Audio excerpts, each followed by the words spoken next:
Welcome to Nocturnal Echoes. I'm your host, Bastian Crow. The stories you're about to hear come from a personal archive, a growing collection passed down through family, shared among friends, and discovered in old journals and time-worn letters.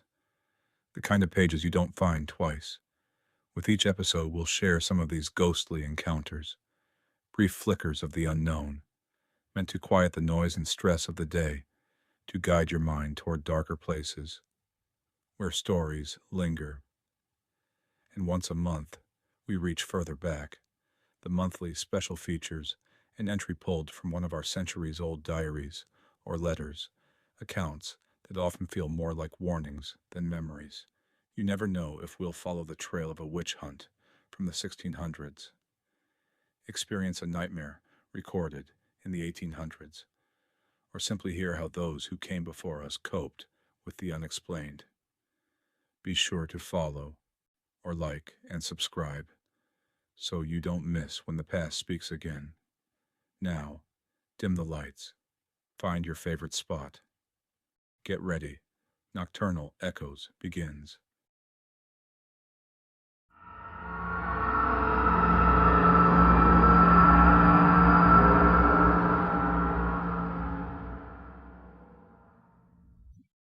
I wasn't planning to stay out late, just a short afternoon hike to clear my head. Nothing serious. The trail I picked was part of a quiet loop tucked deep in a national forest, not one of the tourist ones. No scenic overlooks, no posted maps, just trees, silence, and the soft crunch of pine needles underfoot. I didn't bring much with me. No flashlight, no water, no backup charger. Just my phone, which was nearly dead, and a granola bar I didn't even realize I had in my coat pocket. The first hour was peaceful. Sunlight filtered through the branches above in thin golden shafts. I didn't see a single person, just squirrels, dry leaves, and the occasional rustle in the underbrush. Eventually, I noticed the shadows growing longer. I checked the time and realized I'd gone farther than I meant to. I turned back, or at least I thought I did.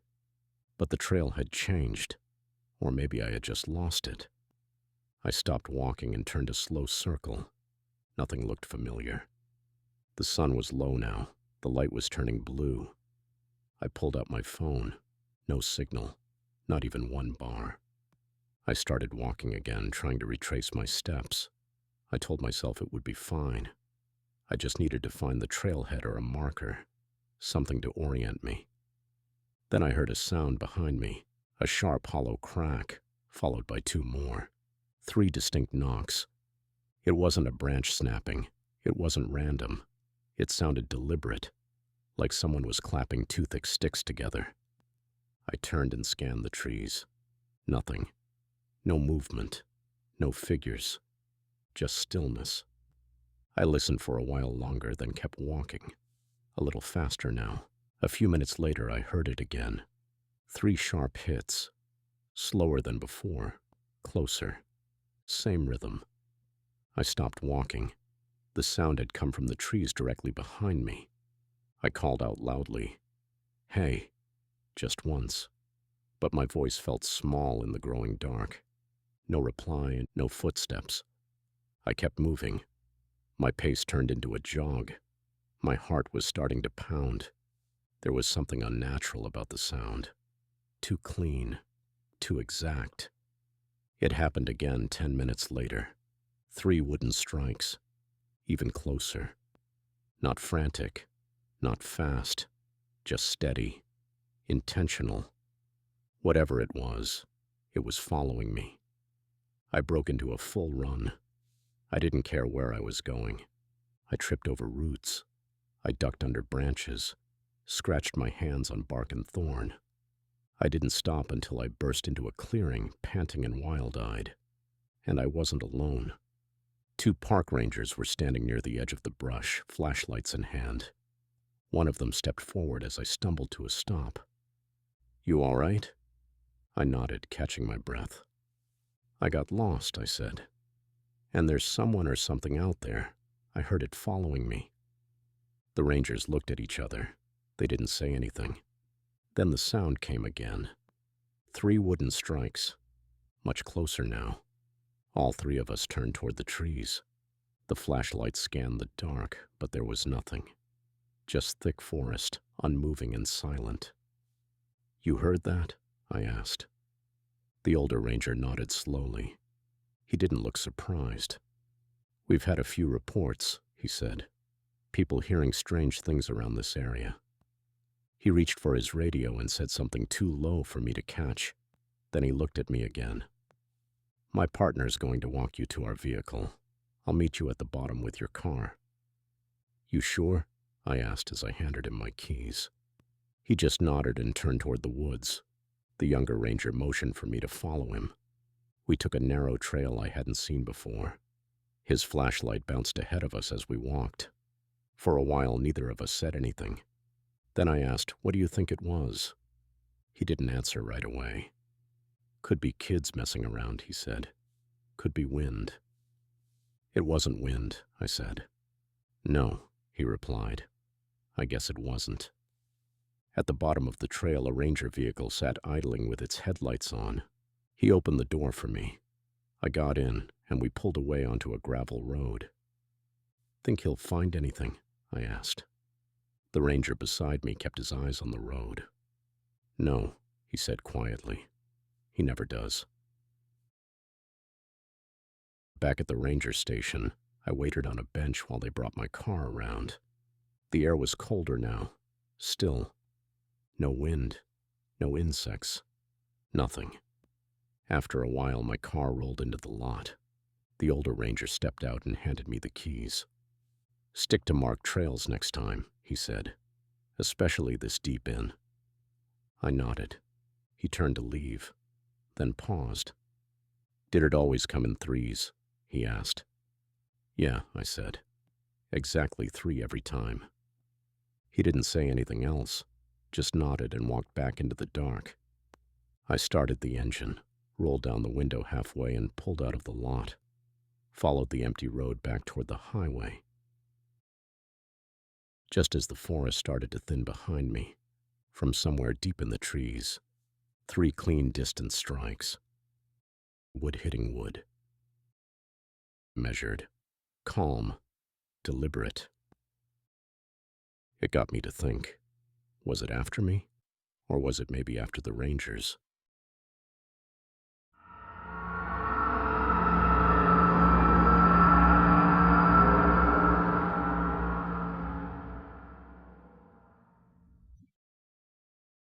When Maria asked if I wanted to go with her to Mexico to meet her family, I didn't hesitate. We'd been dating for 8 months and it felt serious. I wanted to see where she came from, the town where she grew up, the people who raised her. Her hometown was small, smaller than I expected. The streets were narrow and uneven, and stray dogs seemed to wander freely between the houses. There were no big stores, no gas stations with bright fluorescent lights. Just houses, old shops, and long stretches of dirt roads. We stayed at her parents' house. It was simple but welcoming, a low single-story building with thick walls and faded blue paint. Inside, it was cooler than the air outside, but not by much. Her family greeted me warmly. Her mom hugged me, her dad shook my hand with a strength that almost made me wince, and her younger brother, Diego, grinned like he knew a secret. That night after dinner, we all sat out in the courtyard. It was peaceful, crickets chirping somewhere beyond the fence. I felt good, comfortable even. Then Diego leaned toward me with that same grin. "Don't leave your shoes out overnight," he said. I laughed, thinking it was a joke. "Why not?" He shrugged casually. "The Duendes like them." Maria elbowed him. "Stop messing with him." But her mom just smiled faintly, like it wasn't a joke at all. I did some research on my phone and learned that duendes are gnome-like creatures that reportedly appear all over South America. I found dozens of grainy old videos online about these creatures appearing to terrorize people when they least expect it. Later that night, Maria and I shared her old room. It was small, with a narrow bed and a single window that looked out onto the courtyard. I remember lying there half asleep when I heard it, a faint tapping sound near the walls. I told myself it was probably insects, or maybe an old pipe creaking. But then came a sound like tiny feet scurrying across the tile floor. I sat up and looked around. The room was dark, moonlight barely spilling through the curtains. "Did you hear that?" I whispered. Maria stirred beside me. "What is it?" she asked. "Footsteps, like little ones." She sighed, half asleep. "Duendes," she murmured.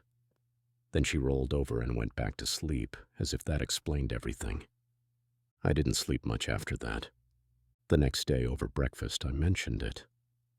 "I heard something in the room last night," I said. "Like footsteps." Diego snorted. "Told you." Maria rolled her eyes, but her father nodded thoughtfully. "They come and go. If you don't bother them, they don't bother you." I stared at him. "You actually believe in them?" He shrugged. "Believe, don't believe, it doesn't matter. They're here." I looked around the table. No one seemed surprised. No one seemed scared either. It was like I'd mentioned hearing a mouse in the walls, and they were all just used to it. That unsettled me more than the sounds themselves. That night I double-checked that the door was locked and my shoes were inside. Maria fell asleep quickly, but I stayed awake, staring at the ceiling. Sometime past midnight I heard it again. Soft, quick footsteps, like bare feet pattering across tile. I held my breath. Then, 3 taps. A knock on the wall. I froze. Another knock. Then a giggle, high-pitched but faint. "Maria," I whispered, shaking her gently. "Wake up." She groaned. "Go to sleep." I heard laughing, I said. "So?" "They're just duendes," she mumbled, pulling the blanket over her head. "Ignore them." I lay there, rigid. Ignore them. Like it was that simple. But the laughter didn't stop. It circled the room, soft and quick, moving from one corner to another. Every time I turned my head, it seemed to come from somewhere else. Then I saw it. A shape in the corner near the dresser, low to the ground. I blinked, thinking it was a shadow, but it moved, darting to the side so fast I almost doubted I'd seen it at all. I didn't sleep for the rest of the night. The days that followed blurred together. I kept hearing them, tiny feet, oft knocks, whispers I couldn't make out. Maria's family brushed it off every time I brought it up.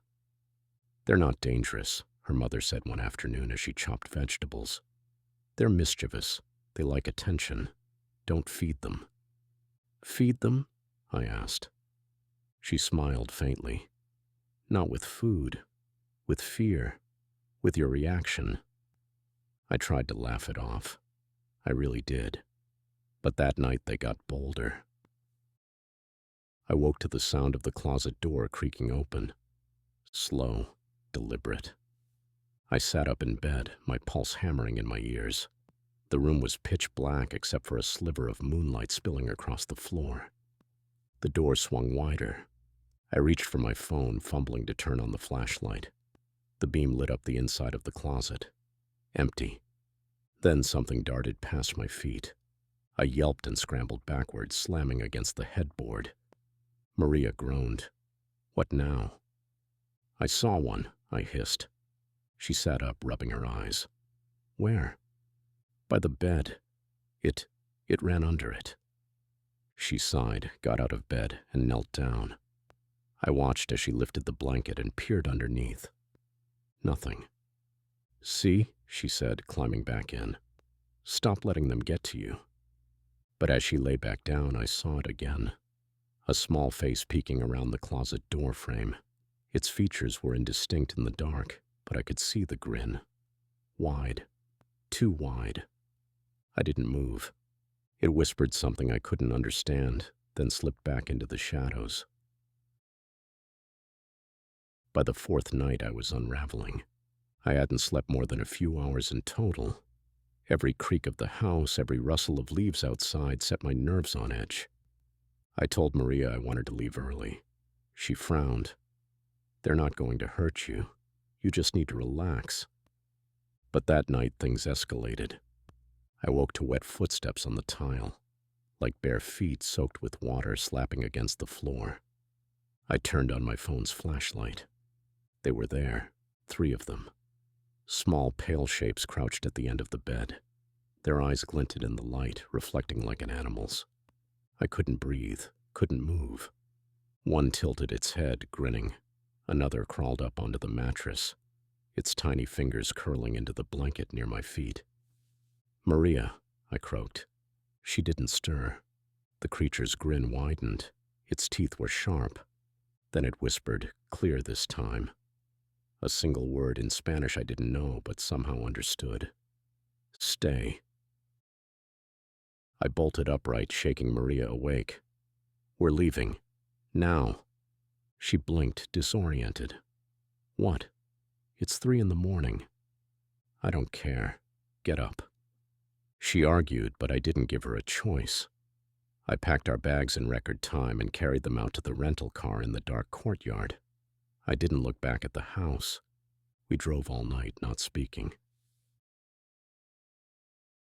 We didn't break up, but I've never gone back with her. I don't plan to. Sometimes late at night I hear faint knocks in the walls of my apartment. Once I found my shoes moved from where I'd left them. And sometimes when I close my eyes, I swear I hear it again. That tiny, high-pitched giggle. Those quick, wet footsteps, faint whispering.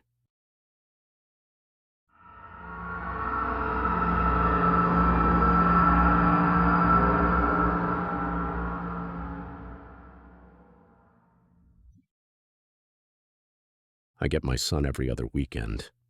Most of the time we drive out to the river. Just me, him, and Krusty. Krusty's my dog. A pit bull. 6 years old, muddy brown with a crooked ear and a tail that's wrecked more coffee tables than I care to count. He's a good dog, always has been. My boy loves him. They've grown up together. As a pup, Krusty slept beside the crib when he was a baby. Now they race each other through the woods like brothers. Every trip is the same. We bring sandwiches, a blanket, a cooler with juice boxes and sodas. I bring coffee and Krusty brings the chaos. He chases tennis balls into the water and never gives up, no matter how deep they drift. It's simple, easy, feels like peace. But this last Sunday started off different. When my ex pulled up to drop off our son, Krusty ran to the front door like he always does. Tongue out, tail wagging, making that happy huffing sound he does when he's excited. She didn't smile, didn't even say hello. She just looked down at him and shook her head. "You're still letting that dog around him?" she asked. I told her to calm down, told her Krusty's never hurt anyone, never so much as growled at our boy. But she wasn't having it. She said pit bulls can snap without warning and said I was being reckless. Then she pulled out her phone and started showing me videos, clips from the news, home footage of dogs turning in an instant, screaming, teeth, blood. I told her to stop. I told her Krusty wasn't like that he was part of the family, that he's always been part of the family. "All it takes is 1 second," she said. Then she got in her car and drove off. I closed the door harder than I meant to, and Krusty went quiet. He must have sensed the tension because a second later, I heard that familiar clatter. His steel water bowl flipping across the kitchen floor, something he did when he felt something was wrong, like he didn't know how else to help. I glanced down at him. He looked up at me, tail wagging slow. The drive out to the river was quiet. My son was in the back seat singing softly to himself. I kept one hand on the wheel and the other resting on the gear shift. Krusty had his nose out the window, ears flapping in the breeze. The river trail hadn't changed. Trees still heavy with summer leaves, water low but moving. Krusty leapt out of the truck before I even got it in park. The boy ran after him, both eager to start playing like they always do. For a while, everything felt normal. We played catch, ate lunch on the blanket. I drank my coffee while Krusty thuttered across the shoreline, soaking wet and proud. About an hour later, the sun filtered through the trees, and I could feel the warmth on my shoulders. The boy was digging in the dirt, humming. Krusty was panting, tongue lolling out, happy as could be. And then I remembered. I'd left the picnic basket in the truck. I got up and walked back, humming the same tune my son had been singing. The moment I opened the tailgate, I heard it. Krusty barking, not playful, not excited. I turned around fast. He was crouched low, growling. My stomach dropped. I shouted at him, "Krusty, no!" I dropped the basket and started running. Krusty didn't move, didn't turn his head. His eyes were locked in my son's direction, and the sound coming from his chest, it didn't even sound like him. He barked again, louder, and took one step. All I could hear was her voice in my head. All it takes is 1 second. Krusty's muscles bunched. He crouched like he was going to leap, and I was too far away to reach them. Then my hand. It went to my waistband. I didn't think. I drew my gun and fired. Krusty dropped and I ran to my son. That's when I saw it. Coiled up just a few feet away, its head up rattling the air, was a snake. A big one. Krusty hadn't been going for the boy.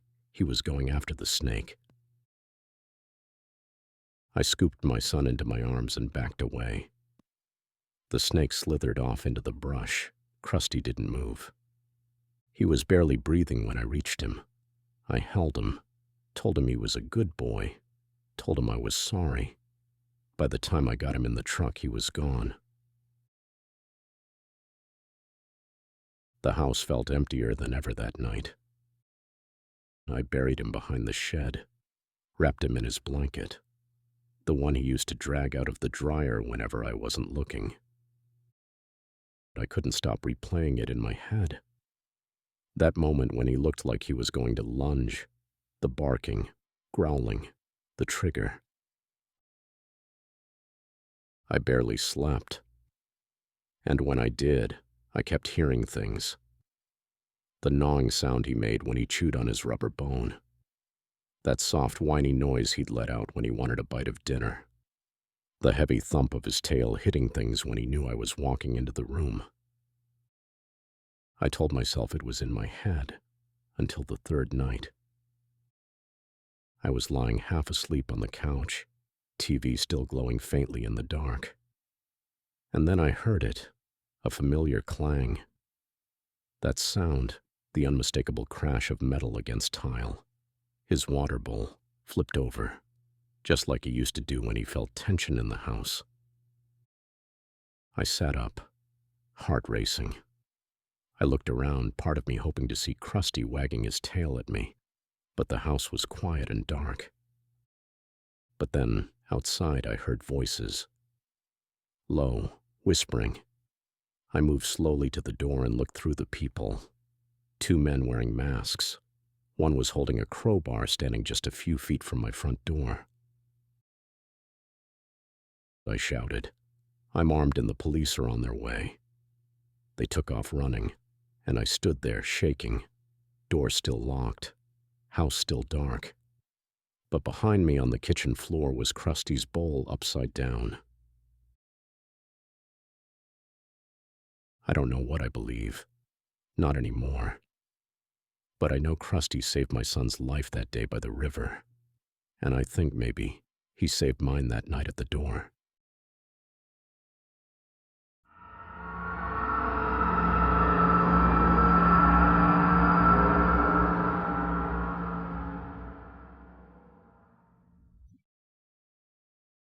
Thank you for listening to tonight's episode of Nocturnal Echoes. If tonight's story stayed with you or helped quiet the weight of the day, consider liking, subscribing, or sharing the show with someone who finds comfort in the company of shadows.